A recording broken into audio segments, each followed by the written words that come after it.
Hop, milliy sertifikatni 43-savolda tushadigan ayrim reaksiyalarni ko'ramiz. Ya'ni bu yerda tushish ehtimoli bo'lishi mumkin. Chunki 43-savolimiz sifat reaksiyalar asosida amalga oshayotganligi sababli quyidagi reaksiyalarni birma-bir ko'rib chiqamiz. Ya'ni bizda ammoniy va demak ammoniy ioni haqida gap boradi.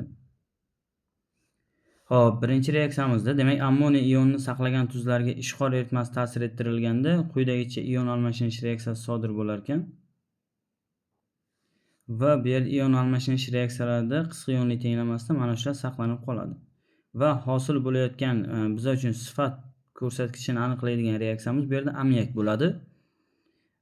Ammiak gaz holatda bo'ladi, ya'ni sizlarga aytadi, bu yerda o'tkir hidli bo'g'uvchi gaz. Rangsiz deydi, lekin ammiak rangsiz bo'ladi. Agar o'tkir hidli bo'g'uvchi rangli gaz bo'ladigan bo'lsa, xlor bo'lishi ham mumkin. yoki och yashil rangli gaz ajraldi desa xlor bo'ladi. Bu yerda o'tkir hidli rangsiz bo'g'uvchi gaz ajraldi desa, sizlar javobda qo'rqmasdan belgilashingiz mumkin. O'sha probirkada yoki idishda ammoniy ioni borligini bilamiz degani bu. Ikkinchi holat reaksiyamiz bo'yicha, demak kumush ionlarini aniqlash uchun, kumush ion uchun sifat reaksiya asosan galogenlar, xlor, brom, yod holatlar bo'ladi. Ya'ni bular xloridi, bramidi, yodidi kumushni cho'kmani hosil qiladi. Mana 3 ta reaksiyamiz shu haqida gap ketgan mana. Xo'p. Mana shu 3 ta reaksiyamizda. Demak, kumush ionini aniqlashimiz uchun xlor ionlari ta'sir ettirilganda quyidagi birikmalar hosil bo'ladi. Masalan, natriy xlor ta'sir ettirgan natriy nitrat eritmada qoladi, kaliy nitrat eritmada qoladi, kaliy nitrat. Bu yerda galogen saqlagan tuz ta'sir ettirilgan. Mana brom ionini saqlagan bitta tuzimiz xlor, bitta tuzimiz esa yod ionini saqlagan. Va natijada quyidagicha ion almashinish reaksiyasi sodir bo'ladi. Ion almashinish reaksiyasi sodir bo'lgandan keyin hosil bo'lgan mahsulotlar kumush xlorid cho'kmaga tushyapti, kumush bramid va kumush yodid. Bularning o'z navbatida rangi berilgan. Demak, kumush xlorid oq rangli, kumush bramid sariq rangli, kumush yodid sariq rangli cho'kma hisoblanadi. Xo'p, demak kalsiy ioni uchun sifat reaksiya esdan chiqarmaymiz. Bu karbonat anioni bo'ladi har doim. Kalsiy xloridga natriy karbonat qo'shganimizda kalsiy karbonat cho'kmasi hosil bo'lgan. To'liq ionli tenglamasi bu yerda berib o'tilgan. Sizlarga qisqa ionli tenglamasida kalsiy ioni, karbonat ioni va kalsiy karbonat cho'kmasini bergan. Kalsiy karbonat cho'kmasi o'z navbatida oq rangli cho'kma hisoblanadi. Ikkinchi guruh elementlaridan yana bariy ioni berilgan. Bariy ioni uchun sifat reaksiya bu sulfat anioni hisoblanadi. Bariy ion eritmada bor yoki yo'qligini aniqlash uchun sulfat kislotadan foydalaniladi yoki sulfat kislotaning suvda eriydigan tuzlaridan foydalaniladi. Va natijada bariy sulfat cho'kmaga tushadi. Buning rangi oq sutdek bo'ladi, ya'ni birinchi loyqalanib suspenziya hosil qiladi, keyin oq rangli cho'kma sekinlik bilan tina boshlaydi. Xuddi loyqa suvni qo'yganimizda tingani kabi. Xo'p, mis ioni uchun sifat reaksiya sifatida olamiz bu yerda. Demak, mis ioni uchun gidroksid anionini berib qo'yganmiz. Ya'ni mis sulfatga natriy gidroksid suv eriydigan ishqor ta'sir ettirganimizda mana bu yerda mis gidroksid cho'kma tushadi. Moviy rang yoki sizlarga ko'k rangda ham beradi. Mana ruchkani rangida ham berishi mumkin. Ko'k.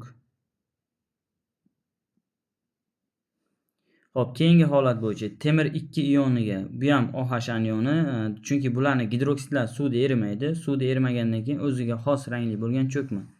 Temir ioni uchun sifat reaksiyada temir 2 gidroksid cho'kmaga tushadi va eritmada cho'kmaning rangi och yashil rangni tashkil qiladi. Temir 3 ioni uchun ham gidroksid anioni bo'ladi. Bu esa qo'ng'ir rangli cho'kmani hosil qiladi. Bu temir 3 gidroksid biza yaxshi biladigan zang. Aluminiy ioni uchun ham gidroksid anioni. Bu uchun demak aluminiy ionini aniqlash uchun gidroksid anionidan foydalanish mumkin. Bu ham oq rangli cho'kmani beradi, ya'ni oq gelsimon cho'kma hosil bo'ladi. Bu aluminiy gidroksid bo'ladi.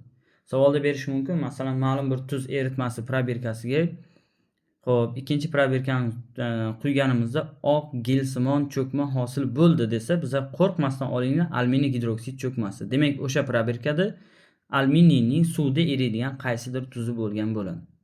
Alyuminiy xloriddir, alyuminiy nitratdir, alyuminiy sulfatdir va boshqa.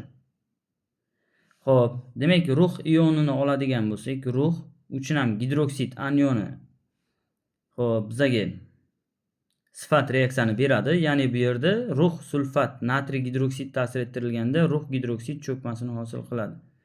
Xo'p, va qisqa ioniy tenglamasi bo'yicha rux gidroksid mana bu holatda qolib ketadi.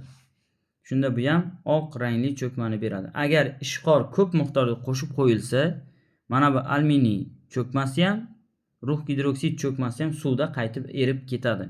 Va yana shunday holat temir uch gidroksidda ham kuzatiladi. Chunki bular uchalasi ham amfoter elementlar hisoblanadi, amfoter gidroksidlar hisoblanadi. Ishqor bilan reaksiyaga kirishib, qayta yana erib ketish holati kuzatiladi. Nikel uchun sifat reaksiya nikel gidroksid oldik. Nikel 2 gidroksid cho'kmaga tushdi. Bu yerda demak yashil rangli cho'kma hosil bo'ladi. Kobalt 2 da gidroksid anioni bunda pushti ayrim holatlarda pushti rangli beradi, ya'ni qo'shilayotgan modda tarkibiga tuzga bog'liq holatda pushti rangli beradi, ayrim holatlarda ko'k rangli cho'kmani beradi.